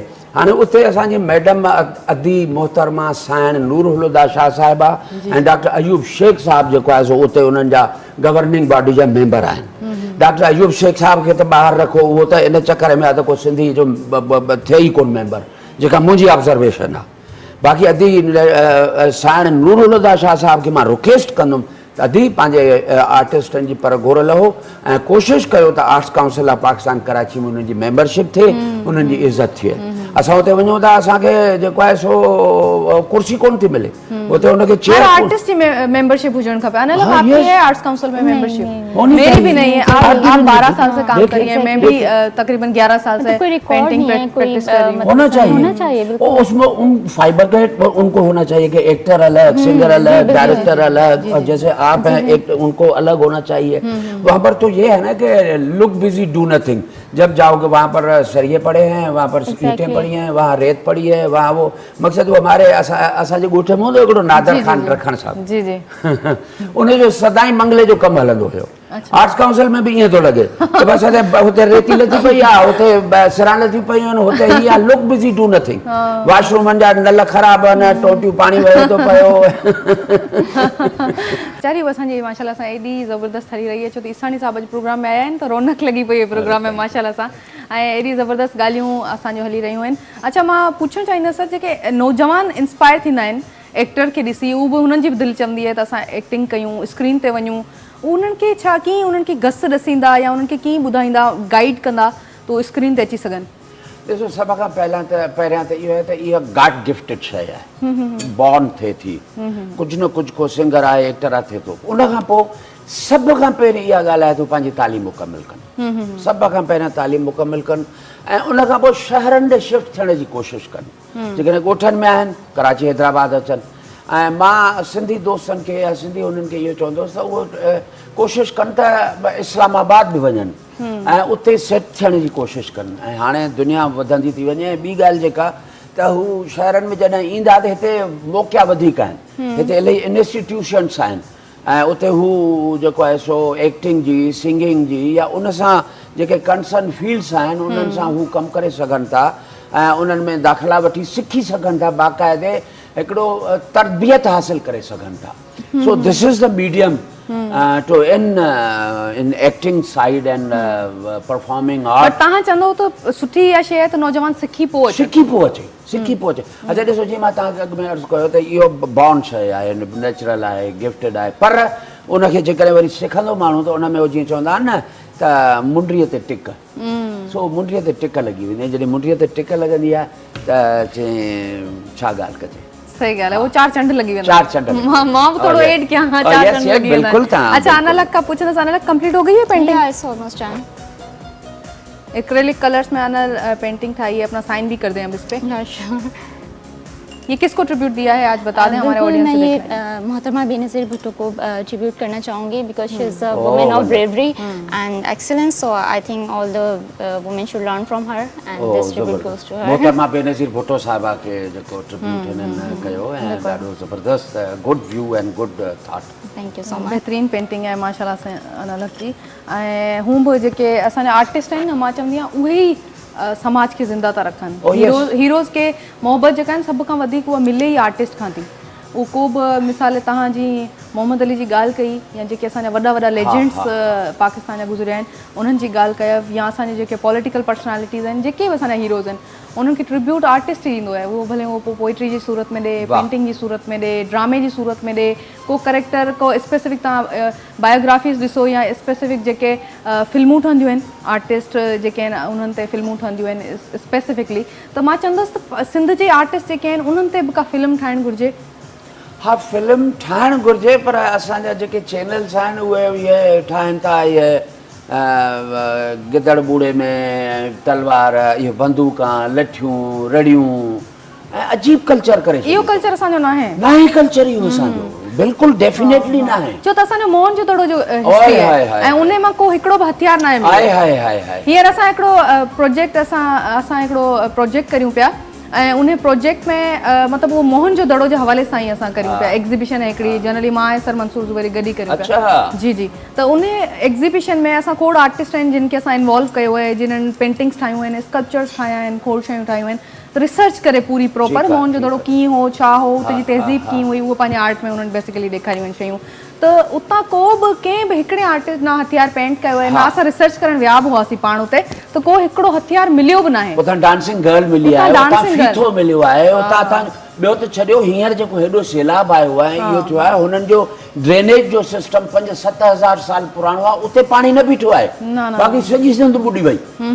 मक़सदु हुननि जी ॾिसो त सही त केॾा उन ज़माने में बि हुननि जो रिच कल्चर हुयो। बिल्कुलु बिल्कुलु। सो बिल्कुल उते अॼु बि हवा हले थी, जॾहिं मोहन जो दड़ो ते हवा हले थी त किचिरो जेको आहे उहो सॼो हिकिड़े पासे गॾु थो थी वञे। हुनजो इंफ्रास्ट्रक्चर अहिड़े नमूने जो ठहियल आहे, हुननि जो आर्किटेक्चर अहिड़े नमूने जो ठहियल आहे। ॿियो वरी पुराणे दौर जो अक्सर तव्हां शालीमार जेको गार्डन आहे जेको लाहौर में, मां उते वञी ॾिठो त विंडोज़ जेके हुयूं उहे तमामु मथे हुयूं ऐं मां उते पुछो त ईअं पियो लॻे त एसी पियो हले।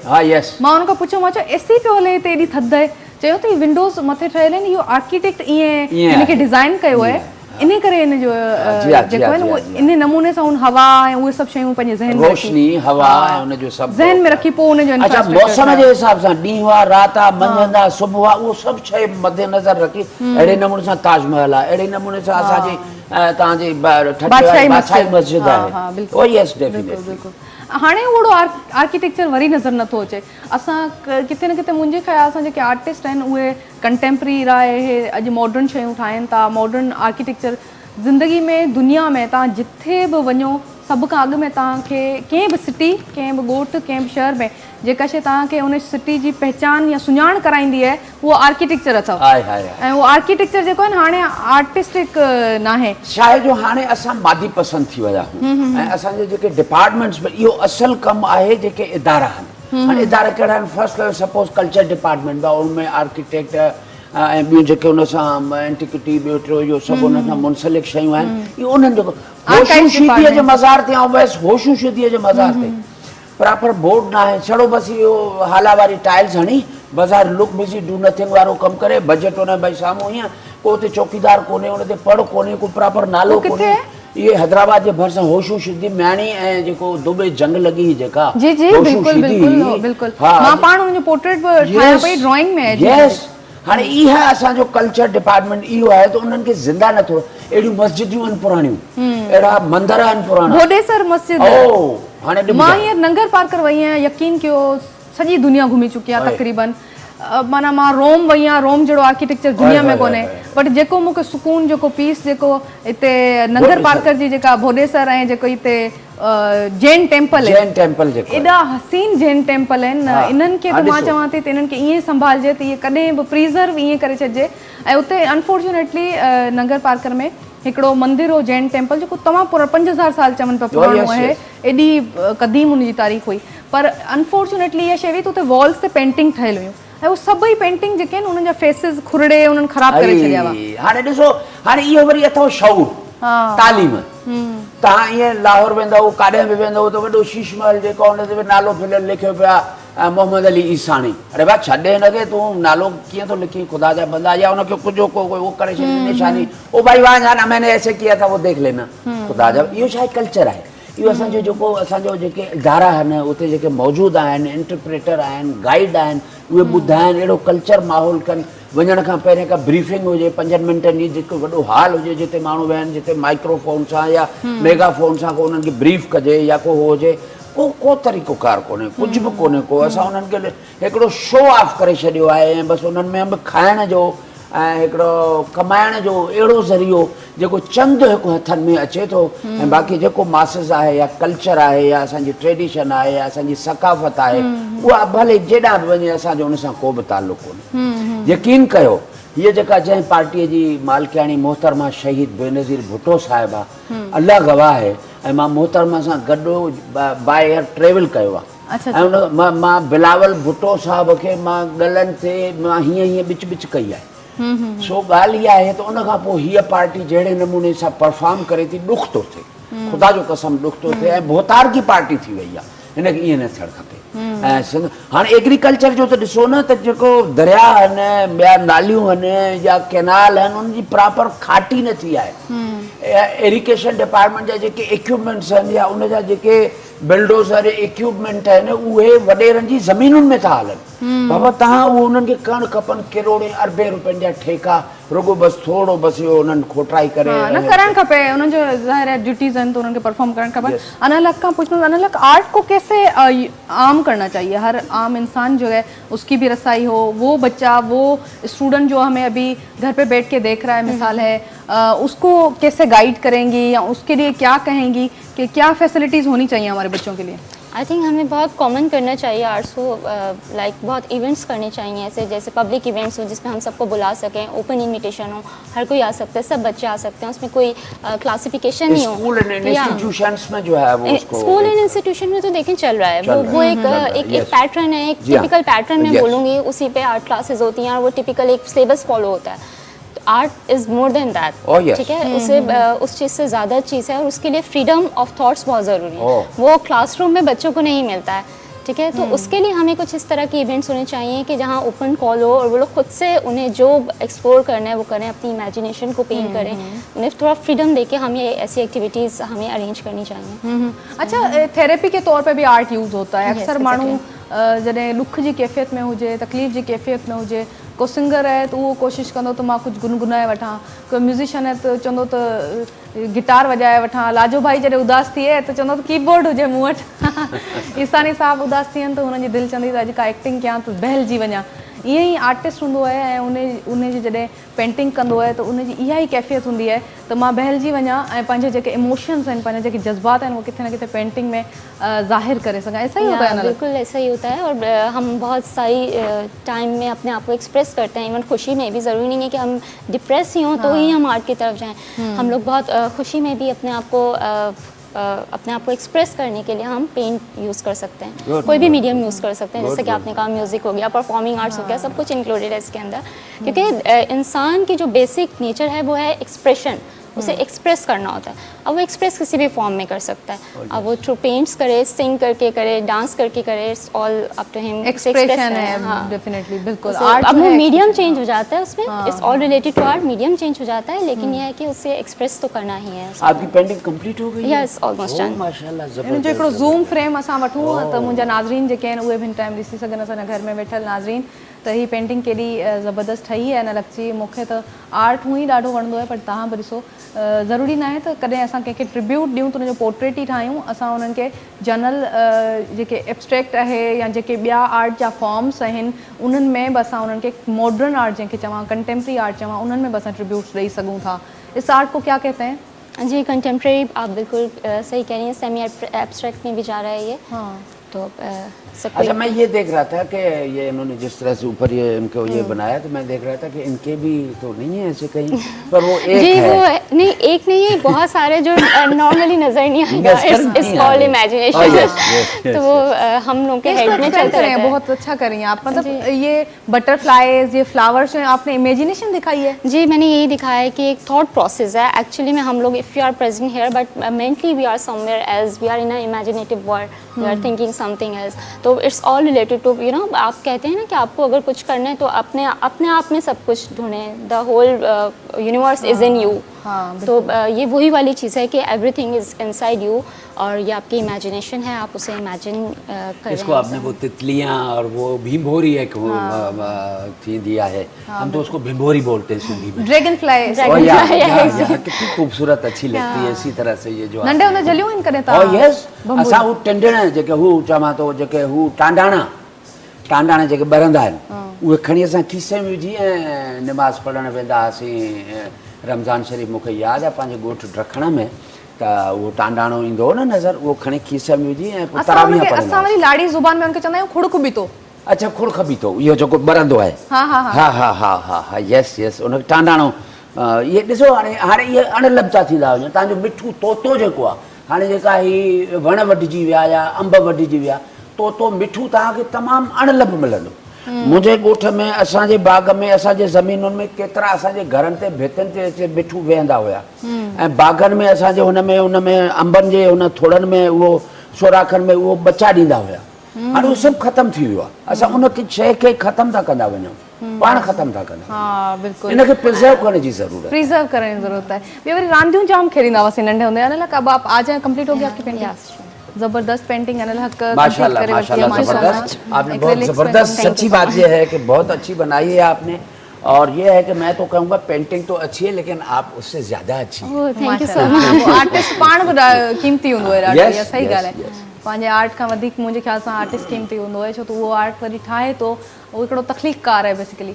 ऐं पंहिंजी जेका सॼी सोच, पंहिंजी जेके वीचार आहिनि, पंहिंजी जेका इमेजिनेशन आहे, पंहिंजो जेको नूर आहे, पंहिंजो जेको हुनर आहे, उहो सभु कुझु उन आर्ट में कोशिशि कंदो आहे त हू ॾेखारे बि सघे, हू उनखे पेंट करे सघे। या अगरि का भेण असांखे स्क्रीन जे थ्रू ॾिसे थी ऐं उहा भर्त भरींदी आहे त मां उन्हनि खे बि ॿुधायां त तव्हां बि तमामु वॾा आर्टिस्ट आहियो, तव्हां क्राफ्ट वूमन आहियो। तव्हां जॾहिं घर में वेही को क्राफ्ट करियो था, का रली सिबो था या को भर्त भरियो था त इहो बि कमाल आहे। इहो हर कंहिं माण्हू खे ॾांहुं नाहे ईंदो। जीअं मां पेंटिंग करियां थी बट मूंखे इहे शयूं नाहे ईंदियूं जेका अधी असांजे स्क्रीन जे थ्रू असांखे ॾिसे थी ऐं उहा भर्त कंदी आहे बट उनखे पेंटिंग नाहे ईंदी। बट इहे सभु आर्ट जा ई फॉर्म्स आहिनि। अनलक खां पुछंदसि त अनलक बच्चे जो हैं उनको आर्ट सिखाना कितना ज़रूरी है? ये बहुत ज़रूरी है। इवन मैं ये मैसेज स्कूल्स को देना चाहूँगी स्पेशली कि आर्ट को सबसे निगलेक्टेड सब्जेक्ट समझा जाता है और मतलब समझें कि कुछ नहीं है तो बस आर्ट करवा लो, जबकि ये इतना इम्पॉर्टेंट सब्जेक्ट है। क्योंकि हम स्कूल में बाकी सब्जेक्ट्स तो सब सीख लेते हैं लेकिन हमें अपने आप को कैसे संभालना है, एक तरह से अपने ख़ुद को, इंसान को हील करना, खुद को अपने आप को कैरी करना, अपने अंदर क्या क्या है उसे एक्सप्लोर करना, ये सब हम आर्ट से सीखते हैं। ठीक है, जो कि बहुत मिसिंग एक पार्ट है हमारे टिपिकल स्कूलिंग सिस्टम में कि आर्ट को वो इम्पोर्टेंस नहीं दी जाती। आर्ट से जो है वो नेगेटिविटी खत्म हो जाती है। Exactly. आर्ट से कोई भी फॉर्म हो 90% नेगेटिव है लेकिन अच्छा वो जब तक पॉजिटिव नहीं रहेगा तो वो आर्ट क्रिएट नहीं कर सकता। वो पेंटिंग हो, वो एक्टिंग हो, सिंगिंग हो, वो शायरी हो, वो म्यूजिक हो, या कोई भी चीज़ हो, वो जब तक पॉजिटिव नहीं होगा, वो जब तक डाइजेस्ट नहीं करेगा चीज़ों को।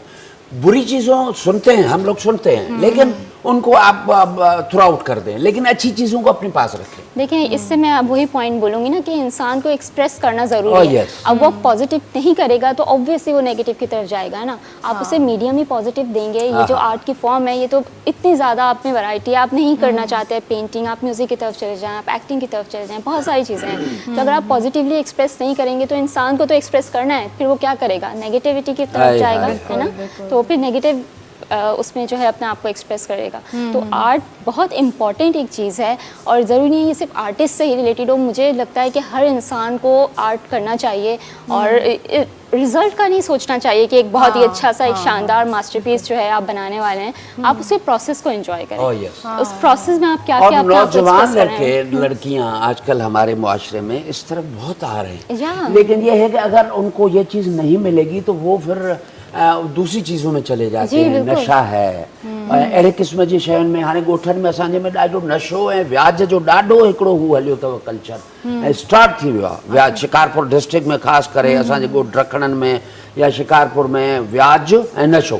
हाणे त आइस कल्ह टियों त पोइ असांजो हिकिड़ो इहो नजम ख्वावर साहब आहे जेको सऊदी अरब में रहे थो ऐं जर्नलिज़म करे थो, त लाड़काणे कंबर ऐं इन पासे ॾे आइस नौजवान था पीअनि ऐं इहो अलाए किथे किथे पहुची वियो आहे। असांजे ॻोठ हेॾे होॾे अॻे त खणी ॿुधंदा हुआसीं चर्स भंग ऐं इहो तौबा इस्तग़फ़ार, पर ॻाल्हि इहा आहे त हाणे उन खां वधी वियो आहे कमु।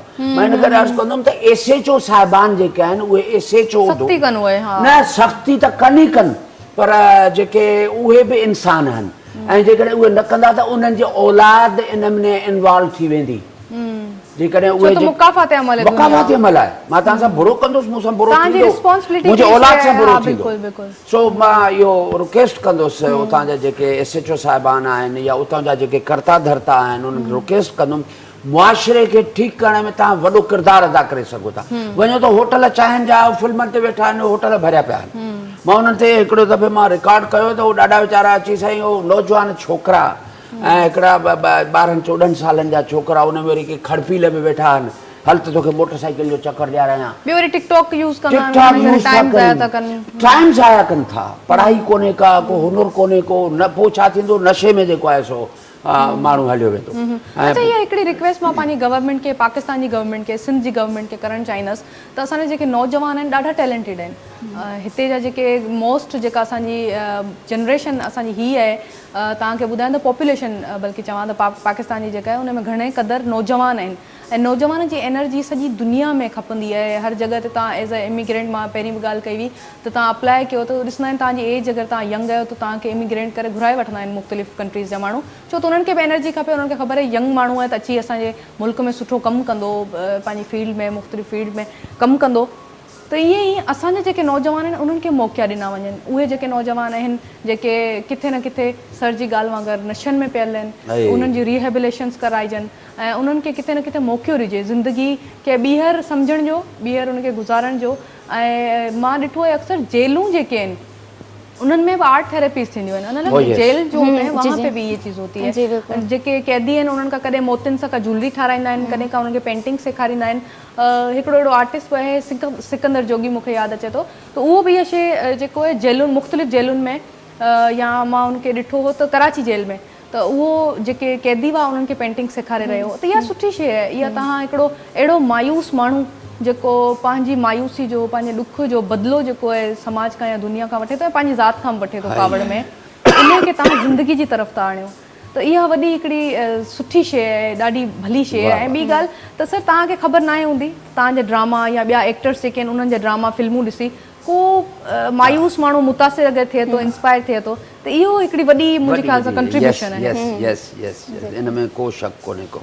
हाणे जीअं तव्हांजी 3 इडियट आहे, 3 इडियट में जेको हिकिड़ो प्रोजेक्ट ठाहिनि था ऐं उहो वञे थो वरी टपो ॾिए थो ऐं ॼऊं टंगूं भॼी पवनि थियूं ऐं उहो, त इहे सभु शयूं जेके आहिनि इहे शइ part of life, part of. अच्छा, ॿियो वरी मां तव्हांखे हिकिड़ो गुज़ारिश करियां त इन शइ जी बि सख़्तु ज़रूरत आहे त जेके पेरेंट्स आहिनि उहे पंहिंजे ॿारनि ते पीउ माउ अहिड़ी शइ आहे जेके पंहिंजे औलाद जो जेको आहे उहो इहो औलाद न सम्झे त मुंहिंजे पीउ खे, मुंहिंजी माउ खे, मुंहिंजे जेको बि मां कुझु करियां थो कमरे में बंदि या ॿाहिरि दोस्तनि सां, उहा उनखे ख़बर न आहे। ऐं जेकॾहिं पीउ माउ खे ख़बर न आहे त पोइ उहो पीउ माउ बि न आहे। ऐं उहो जेको नेगेटिव जेको अंसर आहे उनखे पॉइंट आउट कनि। ऐं मुंहिंजे पुटनि ॿारनि जा दोस्त ईंदा आहिनि न, गाॾी का आहे, को GS जो नंबर, को GP जो नंबर हुयो, पोइ मां कॾहिं कॾहिं गेट ते निकिरंदो आहियां, बाबा जी केरु आहे, छा आहे, उनखां पुछंदो आहियां, तक़रीबन 2-4 मिंट ॻाल्हाईंदो आहियां, जेसिताईं मुंहिंजो पुटु अचे त ख़बर पए त काॾे था वञो, कीअं था कयो, उन्हनि जो हालत कीअं आहे। त ताकि असांखे अंडरस्टैंडिंग हुजे हा त भई छा था कनि Involvement हुजे। छो जो असां इहा उम्र गुज़ारे चुका है एंड वी नो कि भाई हम ये इस उम्र में क्या होता है। और दूसरा ये कि उनको पेरेंट्स नहीं बताएंगे तो अच्छा बाज़ दफ़ा पेरेंट्स भी वो हेजिटेट करते हैं, यार कैसे बताऊं बच्चे को, या अपनी बीवी को कैसे कहूँ कि अपनी बेटी को बोले या मेरे बेटे को। नहीं बोलना है, चवणो है भाई नहीं आप ये गलत कर रहे हो। और ॿार खे पंहिंजे मिट माइट खे चवणो आहे, होमवर्क चेक करियो। ॿारनि जो होमवर्क जेको आहे न, जेको पढ़ी अचे थो ऐं ट्यूशन वारो त पढ़ाईंदो, टीचर त पढ़ाईंदो सभु कुझु, पर डायरी जेका आहे न, मां बाज़ दफ़ा पंहिंजे ॿारनि जी डायरी ते लिखंदुसि, नोट लिखंदुसि। वरी जॾहिं रिस्पॉन्स न अचे त पोइ मां स्कूल में फ़ोन कंदोसि तो भाई ये तव्हांजी टीचर जेका है तो ये मैंने लिखा है भाई, वो आपकी टीचर रिस्पॉन्ड नहीं कर रही है, इसने गलत लिखा है, इसका होमवर्क सही नहीं है, क्यों भाई हम स्कूल क्यों भेजते हैं? इन्वॉल्वमेंट मतलब पेरेंट्स जी जेका इन्वॉल्वमेंट ॿार जी ज़िंदगी में ज़रूरी है, तमामु ज़रूरी आहे। सो मुंहिंजो पोटो ऐं पोटी हिते कराची पब्लिक स्कूल में जे करे शिफ्ट थिया हिते, ऐं हाणे उन्हनि जी तव्हां ॾिसंदो न त स्कूल जे करे बि फ़र्क़ु पए थो, एटमॉस्फेयर जे करे फ़र्क़ु पए थो। असांखे ॿारनि खे तालीम ॾियणी आहे, तालीम ॾियणी आहे, इहा तव्हांजी सही ॻाल्हि आहे। नबी करीम सल्लल्लाहु अलैहि वसल्लम फरमायो त तालीम जेका आहे मर्द तोड़े औरत ते फ़र्ज़ु आहे, ॿिन्ही ते फ़र्ज़ु आहे। मुआशरे जा जेके इंसान आहिनि, बल्कि मां चवां त उन्हनि सभिनी ते फ़र्ज़ु थिए थी त तव्हां तालीम ॾियारियो पंहिंजे ॿारनि खे, पंहिंजे नौजवाननि खे। टाइम असां वटि सफ़ा खुटी वियो आहे ऐं इख़्तिताम पज़ीर प्रोग्राम थी वियो आहे।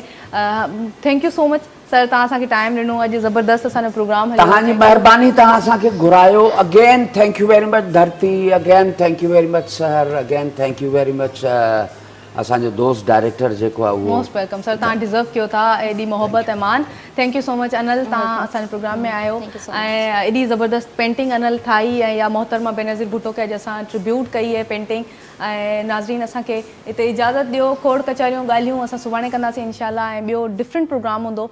बट हिते टाइम जेको आहे न उहो टाइम आहे जेको मूंखे वणंदो न आहे, उहो टाइम आहे तव्हां सां मोकिलाइण जो। ऐं मां चाहींदी न आहियां, छो त मूंखे एॾो सुठो लॻंदो आहे तव्हां सां कचहरियूं करे, ऐं मूंखे ख़ुशी थींदी आहे जॾहिं एॾा प्यारा प्यारा गेस्ट ईंदा आहिनि उन्हनि सां कचहरियूं करे। हलो इंशाल्लाह सुभाणे असांजी मुलाक़ात थींदी हिकिड़े नए प्रोग्राम में, नवां गेस्ट हूंदा, नई कचहरी हूंदी। हिते मूंखे पंहिंजी सहर खे इजाज़त ॾियो। अल्लाह वाई।